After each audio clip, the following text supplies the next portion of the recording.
Howdy everybody. I'm here to shoot a video today on a couple different things, but this first one's going to be about using weird, kind of gross things as fertilizer that we don't usually think about. First one is probably going to be the least weird, and I'm going to make a longer video on it, but snow. Snow scrubs nutrients, especially nitrogen, out of the atmosphere as it falls. So when you have a big snow event like we had, pretty well all over the United States, you can either just leave the snow as it falls and that will turn to nutrients, or you can do as I'm doing right here, and I'm also shoveling snow from the grassy area around the tree. I don't go too close to the tree because I want it to have the insulation from the snow on the ground. The snow actually keeps the roots warm, but this gives it even more nutrients when it wakes up in spring to use.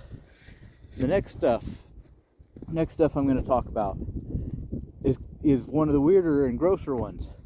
But keratin, stuff that makes up our hair and nails, is pretty much pure protein, which turns into pretty much pure nitrogen. Slow release nitrogen source. Now, I would never use those on anything you're eating directly. You wouldn't want to pull out a piece of lettuce or a carrot that has a nail or a hair in it. That'd be really gross. But on trees, especially young trees like this, you could add it directly to the hole when you plant, or you can sprinkle it around like mulch, or you can bury it under the mulch.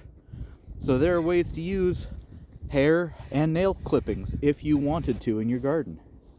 Next up is one of the more obvious ones, urine.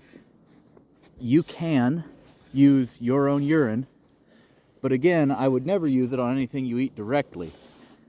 On trees and things like that, I can see using urine pretty well safely, especially again when they're young trees like this and you're not even going to be eating off of them for a few years. But you know, I wouldn't use that on any plant that you're going to sell or anything like that. These trees are my chestnuts. I'm planning to sell them to finance the farm and pay for these videos and everything well into the future, so I won't be using urine on any of them. Same thing with human manure or human feces.